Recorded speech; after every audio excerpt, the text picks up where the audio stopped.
Hi friends, welcome to असली आयुर्वेद। दोस्तों, आज हम बात करेंगे मूली के ऊपर।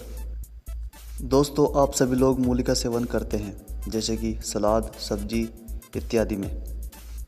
मूली जायकेदार तो होती है, साथ में खाना भी हजम करती है। इसके साथ साथ हम इसका उपयोग अचार इत्यादि में भी करते हैं। दोस्तों, हम मूली खा तो लेते हैं, लेकिन मूली खाने के बाद इसकी एक छोटी सी बात हमें बहुत ज़्यादा परेशान करती है, और वो है मूली खाने के बाद मूली के डकार का आना। जी हाँ दोस्तों, हम बात कर रहे हैं मूली खाने के बाद डकार आने की। तो दोस्तों चलिए शुरू करते हैं। दोस्तों, सबसे पहले हम बात करेंगे डकार क्यों आती है, फिर हम बात करेंगे ये कैसे काम करती है, खाना कैसे हजम करती है, फिर हम बाद में इसके दूसरे उपयोग के बारे में भी आपको बताएंगे। तो सबसे पहले स्टार्ट करते हैं हम कि मूली खाने के बाद डकार आती क्यों है। दोस्तों, आयुर्वेद के अनुसार मूली पाचक होती है। यह प्रकृति में ठंडी होती है और जिनको कफ बनता है उन व्यक्तियों के लिए ये थोड़ी नुकसानदायक होती है, और पित्त प्रकृति के लोगों के लिए थोड़ी लाभदायक होती है। लेकिन दोस्तों, एक बात जो हम सब नहीं जानते वो यह है कि मूली हमारे खाने को तो हजम करती है, लेकिन खुद हजम नहीं हो पाती। जी हाँ दोस्तों, मूली खाने को तो हजम कर देती है, लेकिन ये खुद हजम नहीं हो पाती। हम जिस भी खाने के साथ मूली को खाते हैं, सलाद इत्यादि के रूप में, यह उसको अच्छी तरीके से हजम कर देती है, लेकिन यह खुद हजम नहीं हो पाती। ऐसा क्यों होता है दोस्तों? दोस्तों, ऐसा इसलिए होता है क्योंकि मूली का जो साल्ट होता है वो एक हम नहीं खा पाते, हमारी छोटी सी लापरवाही की वजह से। जी हाँ दोस्तों, आज हम बात करेंगे उसी साल्ट के बारे में। दोस्तों, मूली का जो साल्ट होता है वो होता है उसके पत्तों के अंदर। जी हाँ दोस्तों, अगर हम मूली खाने के बाद मूली के पत्ते नहीं खाते हैं, या मूली के साथ साथ हम मूली के पत्ते नहीं खाते हैं, तो जो मूली का साल्ट होता है वो हमें नहीं मिल पाता, जिसकी वजह से मूली हजम नहीं हो पाती और इसकी बार बार हमें डकार आती रहती है। दोस्तों, मूली की जो गंध होती है वो मूली में ही निहित होती है, उसको दूर नहीं किया जा सकता। लेकिन अगर मूली डाइजेस्ट हो जाए तो मूली की डकार को बंद किया जा सकता है। जी हाँ दोस्तों, तो हमें सिर्फ इतना करना होगा कि जब भी हम मूली को खाएं सलाद इत्यादि के रूप में, तो हम मूली के साथ साथ मूली के एक दो पत्ता ज़रूर खाएं। जितना हो सके उतना पत्ता आप खा लें, वो आपके लिए फ़ायदेमंद होगा। मूली डाइजेस्ट हो जाएगी और आपको डकार बिल्कुल भी नहीं आएगी। तो दोस्तों, जब भी आप मूली खाएं, मूली के साथ उसके 2-3 पत्ते ज़रूर खाएं, और चबा चबा करके खाएं, जिससे कि वो ठीक से भोजन में मिल पाए। और फिर देखेंगे कि आपको कभी भी मूली खाने के बाद डकार नहीं आएगी। दोस्तों, ये हमने बहुत बार प्रयोग किया है, हम इसको सभी को बताते हैं, आप भी इसको उपयोग कीजिए। अब चलते हैं इसके दूसरे उपयोग की तरफ। लेकिन इससे पहले हम आपको बताना चाहेंगे कि मूली को खाएं कैसे। दोस्तों, मूली को खाने का सबसे अच्छा समय है, आप इसको मूली को सुबह सुबह खाइए।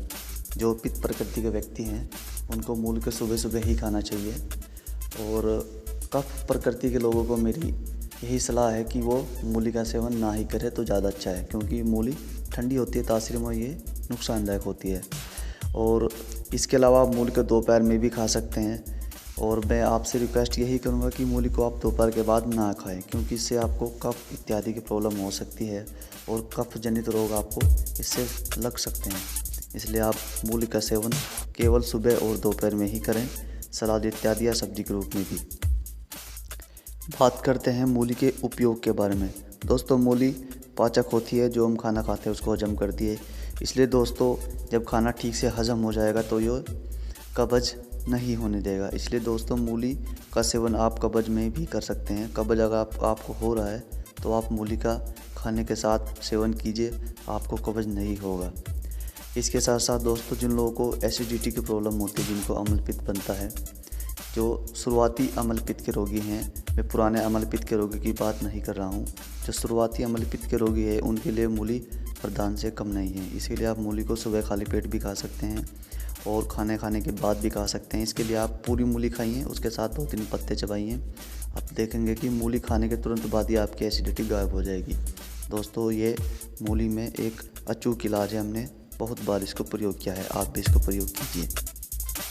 इसके साथ साथ दोस्तों मूली यूरिक एसिड को कम करने का काम करती हैं। यूरिक एसिड कम करने से आपको गुर्दे की पथरी इत्यादि में पूरा लाभ होगा। जी हाँ दोस्तों, अगर आपके गुर्दे में पथरी है, गुर्दे की पथरी ज़्यादा बड़ी ना हो तभी आप इसका सेवन करें, अन्यथा आपकी पथरी पेशाब की नली इत्यादि में फंसने के चांसेस हो जाते हैं। इसलिए मैं आपको सलाह दूंगा कि अगर आपकी गुर्दे की पथरी 3 से 4 mm तक है तो ये आप इसका उपयोग कीजिए। ज़्यादा बड़ी पथरी में आप इसका उपयोग ना करें। इसके लिए आप मूली का रस निकाल लें और मूली के रस को आप सुबह शाम 1 आध काली मिर्च मिला के इसको पीजिए। दिन में 2 से 3 बार भी आप इसको पी सकते हैं। आपकी पथरी लगभग 3 से 4 दिन में या हफ्ते भर में आपकी इससे पथरी बिल्कुल निकल जाएगी, बाहर निकल जाएगी आपकी पथरी।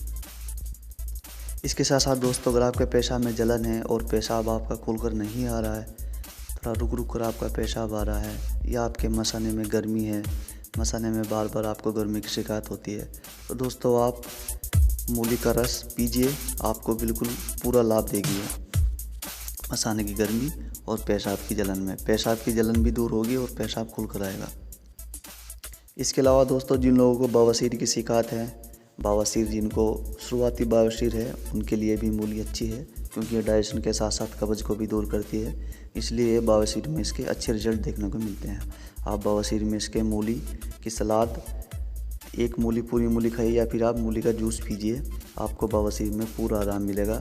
बवासीर खूनी बवासीर हो चाहे बादी बवासीर हो, दोनों में ये अच्छा रिजल्ट देती है। लेकिन शुरुआती में ही अगर आपकी पुरानी बीमारी है तो इसके इतने अच्छे रिजल्ट देखने को नहीं मिलते हैं, जैसे कि पुराना कब्ज़ होना या फिर पुरानी बवासीर में इसके इतने अच्छे रिजल्ट नहीं मिलते। लेकिन शुरुआती बवासीर में आप इसका बहुत अच्छे से यूज़ कर सकते हैं, आपको बहुत अच्छा फ़ायदा मिलेगा। इसके साथ साथ दोस्तों, मूली पीलिया को भी ख़त्म करने में सहायक होती है। पीलिया के लिए आप मूली के रस के साथ साथ मूली के पत्तों का रस भी खाएँ तो ज़्यादा बेटर रहेगा। और मूली के पत्तों का रस का सेवन करना ज़रूरी है। अगर आप मूली के पत्तों का रस का सेवन नहीं करेंगे और मूली का ही सेवन करेंगे तो दोस्तों आपको वात विकार बढ़ सकते हैं। इसलिए मैं आपको ये कहूँगा कि दोनों का रस मिक्स करके पीजिए आप पीलिया में, और सुबह शाम आधा आधा कप की मात्रा में पीजिए, आपको पीलिया में पूरा आराम मिलेगा। दोस्तों आज के लिए इतना ही। जय हिंद।